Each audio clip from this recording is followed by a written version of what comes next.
এবার আগামী প্রজন্ম পরিবেশ রক্ষার ভার নিয়ে 10 লক্ষ বৃক্ষরোপণের অঙ্গীকার করে এগিয়ে এলো জামাতে ইসলামী হিন্দের পশ্চিমবঙ্গ শাখার children Islamic organisation of India.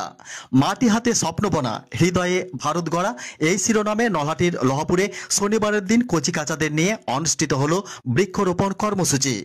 Children Islamic অর্গানাইজেশনের আহ্বানে ও মাটি হাতে হৃদয় ভারতের সাথে ক্যাম্পেইনের মধ্য দিয়ে বৃক্ষরোপণের ডাক দিয়ে একটি পদযাত্রা এবং মানববন্ধন করার পর লহপুরের বিস্তীর্ণ এলাকায় বৃক্ষরোপণ করা হয়। এলাকার অসংখ্য উৎসাহী শিশু পড়ুয়ারা হাতে প্ল্যাকার্ড নিয়ে স্লোগানের মধ্য দিয়ে এলাকার মানুষ এবং তাদের সহপাঠীদের বৃক্ষরোপণের জন্য চালায় প্রচার অভিযান। এদিন লহপুর কাটাগড়িয়া মোড় পর্যন্ত পদযাত্রা করে বৃক্ষরোপণের আওয়াজ ছড়িয়ে দেয়। একই সঙ্গে লহপুর কাটাগড়িয়া মোড়ে মসজিদ ও দাওয়ার সামনে মাটির কোলে জাগে নতুন প্রাণ।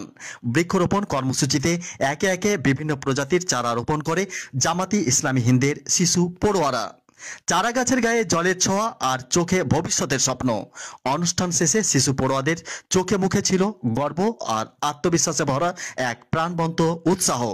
সেখানে উপস্থিত ছিলেন ক্যাম্পেইনের কনভেনর মোহাম্মদ আকরামুল হক, এপিসিআরের জেলা সভাপতি আজিজুর রহমান, এআইআইটির জেলা সভাপতি মোহাম্মদ জাকারিয়া, সম্পাদক জাবের আলী, লহপুর ইউনিট প্রেসিডেন্ট আবু বরকত আলী এবং জামাতে ইসলামী হিন্দের মোকাম সেক্রেটারি মুজিবুর রহমান, লহপুর শাখা সভাপতি আব্দুর রহমান। তাদের সকলের বক্তব্যেই উঠে আসে শিক্ষা শুধু শ্রেণীকক্ষে সীমাবদ্ধ নয়, সমাজ ও প্রকৃতির প্রতিও ছাত্রছাত্রীদের দায়বদ্ধতা থাকা জরুরি। পরিবেশ রক্ষা, সামাজিক দায়বদ্ধতা এবং মানবিক মূল্যবোধ গড়ে তুলতে এলাকার বিশিষ্টজনেরা সময়োপযোগী কর্মসূচিটি অত্যন্ত তাৎপর্যপূর্ণ বলে মনে করছেন। Bureau report, Nalhati news express.